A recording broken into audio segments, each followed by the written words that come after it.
Hey, it's T. Frank.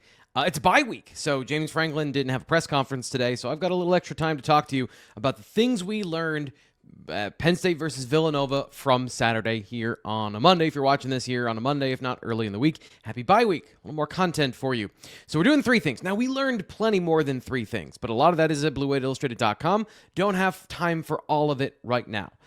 So we're going to get into, I think, the three most interesting things based on players and situations from this week. So let's start with number three. Number 3. Okay, so I'm going to try something. We're going to do some trying something here. So if in a couple hours, there's about a minute and a half missing from this video, and you're like, what do you mean, T. Frank? There's no video of you breaking anything down. I'm gonna show you a little bit of the video from social media that I did over at bluewhiteillustrated.com as well, talking about Chaz Coleman. Because I think Chaz Coleman, I think they might be starting to build some plays around him specifically.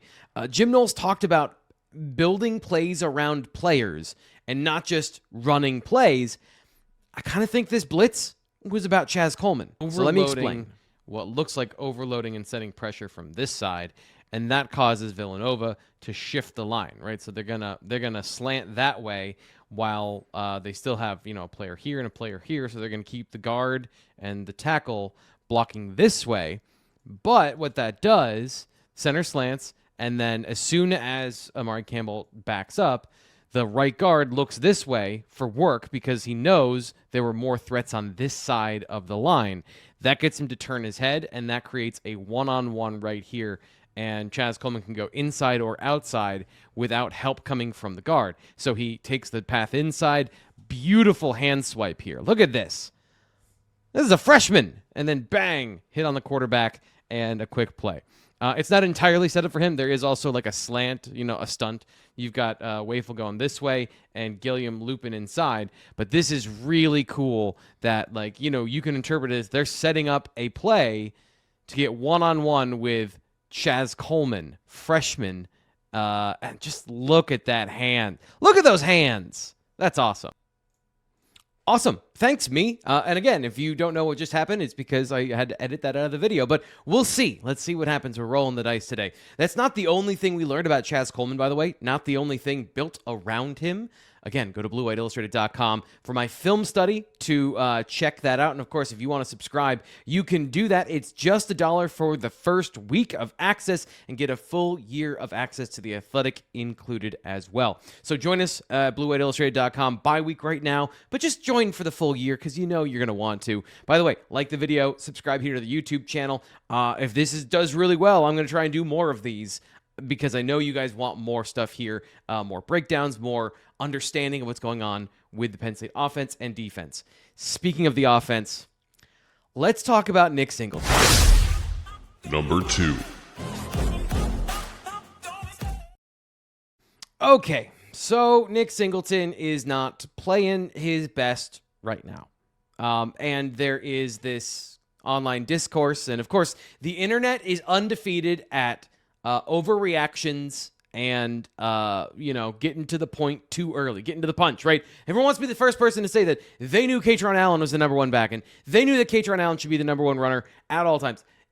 Is he the hot hand right now? Absolutely. Are they also trying to use this time to get Nick Singleton going and to get him ahead of the curve on the things he was trying to learn this offseason? Yes, absolutely. His high school training, his training as a football player has not included some of the concepts and the things that Kaytron Allen seems to know pretty well. So here's Stan Drayton back in training camp talking about this process of him wanting his running backs to learn football like they were an offensive lineman or a quarterback. They were always reacting at a high level, at an elite level. Now it's time to anticipate. All right, in order to do that, you got to learn defense. You got to understand how your formation is going to set a defense and how that defense is going to fit that formation. You got to understand linebacker flow. You got to understand indicators and pass protection. All that stuff was not developed. Okay, so that's Stan Drayton saying the mental side of things was not developed for these guys. Now, here's James Franklin saying specifically Nick Singleton might be taking that coaching and getting a little stuck spinning the wheels up top. I think he was thinking too much, and I think he's getting coached in some areas that I think, are going to be important for his growth, and I see him getting better. But for all these guys, we're going to coach the heck out of them Sunday through Friday. Saturday, when you wake up, just go play. And I think he's trying to play perfect. I think he's such a good kid, and he's so coachable. He's trying to do all the things that are asked from him. But again, that's not what Saturdays are for. Saturdays, just go play. Let it rip.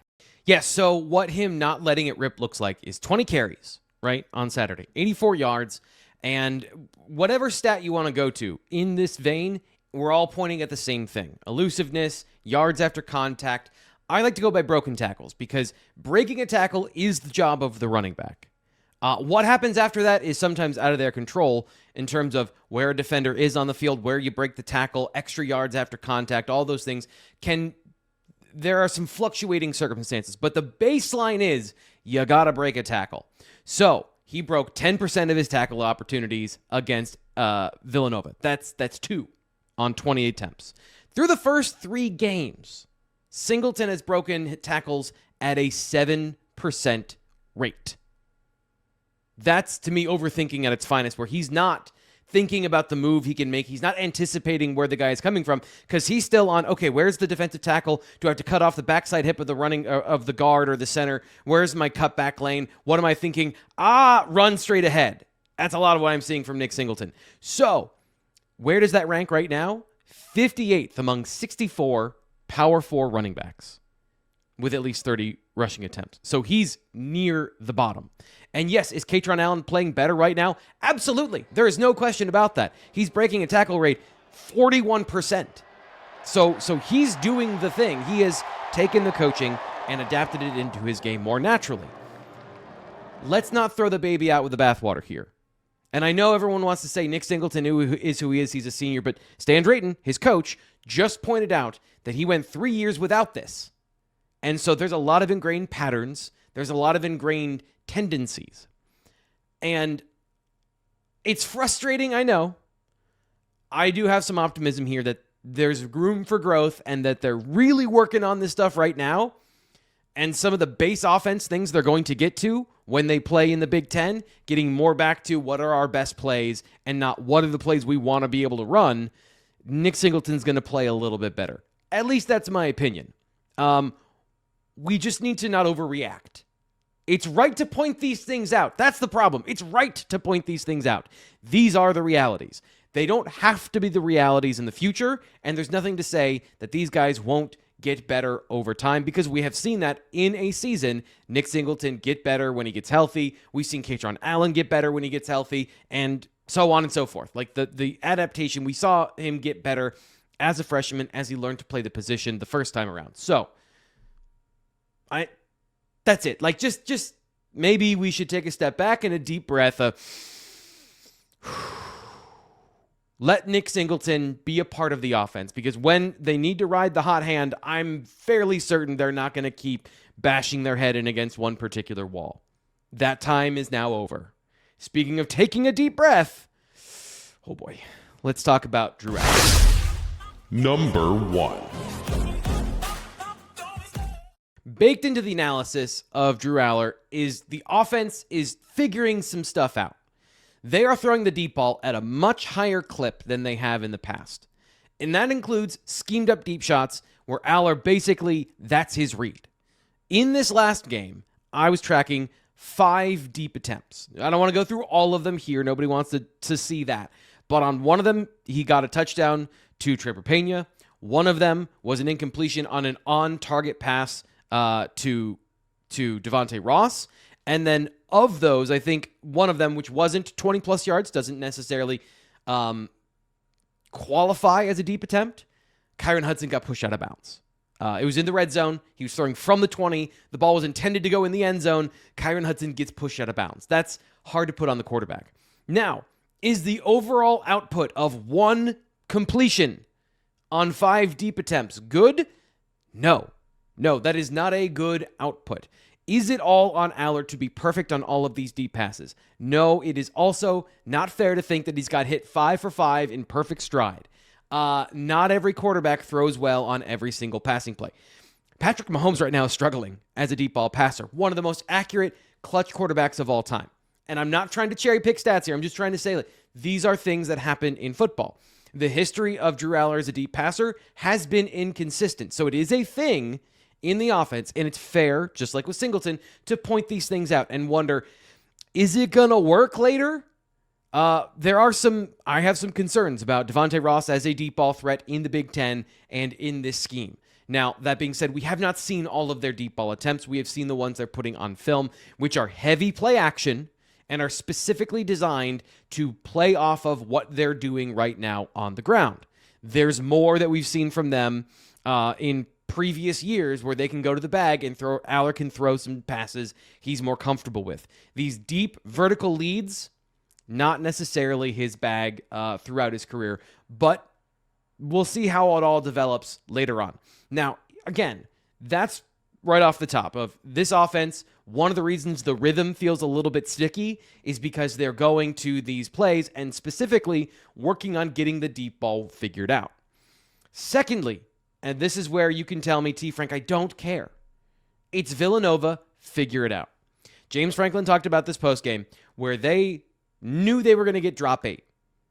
All coverages are designed with 7 players in mind. You can adapt them if you blitz to have 6 or 5. You don't really want to go below 5 because then there's 5 eligible receivers and then you might be doomed leaving somebody open. Unless you're crazy, right? Unless you're just crazy about what you're doing. 8 is the other way.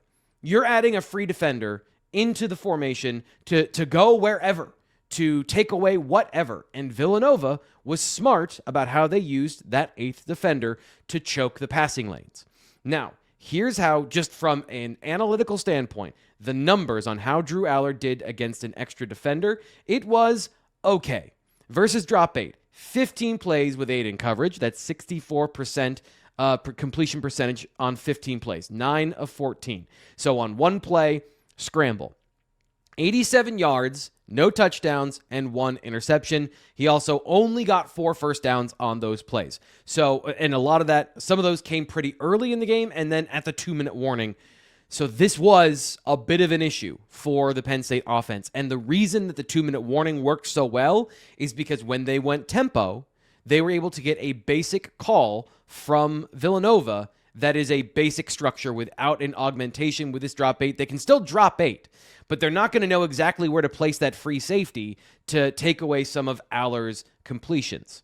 So that's why that 2-minute warning was working, that 2-minute drill has worked so well, is you have to get a basic call, and Allar can read the base defense, and if you can't augment something to trick him and push him off his first read, he's going to throw the ball, and he's going to get a completion. But in this game, during the middle portions, that drop 8 did frustrate the offense. And James Franklin agrees with you, by the way, that you got to find a lane, you got to find a seam, you got to make a pass. So there is a little bit of, let's understand, they're not going to see 15 plays of drop 8 in the future. Some team might use that in the future. It's on film now. But I don't think Oregon is coming out here saying, you know what we're going to do? We're only going to rush 3 at the quarterback and give him all day. Now, baked within this, the thing that I had the biggest, I would say, problem with, and I think maybe a concern here is that through the first 3 games, Drew Allar has done a great job of taking what the defense gives him. He's elite at finding the open play, throwing the open receiver, reading the coverage pre and post snap, diagnosing where he's supposed to go with the ball, and then going there with the ball. Does he miss some throws? Yes. Not trying to defend that. But he has not been terrible. It has not been awful. If you factor in the fact that they're trying to be aggressive with the deep ball, 5 of his however many opportunities it was to throw in this game were 20-plus yards or on that level. My concern is that when there is the opportunity to make an NFL-level throw and an NFL-level decision, he has more times than not denied that opportunity. And I'm actually going to leave you here with this. There are some plays that I think we've been asking, where are the throws over the middle? Where are those throws for catch-and-run opportunities?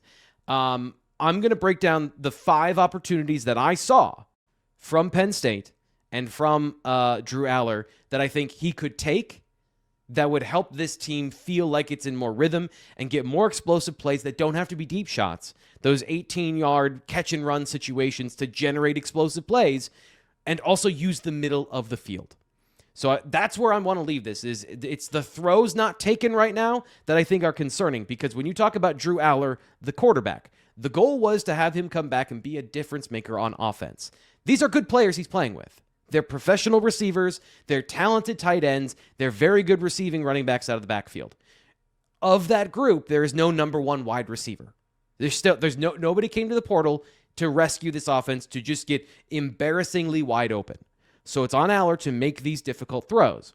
And in the future, I think he's got to make more of these. And again, we're going to break that down later this week at BlueWhiteIllustrated.com. This was fun. Let's see if we can do this more. So that was 3 things we learned from the Villanova game. And once again, like the video, subscribe it, hype it, love it, give it a kiss on the cheek, all that great stuff. And we'll see you next time. BWI Live coming up Tuesday morning.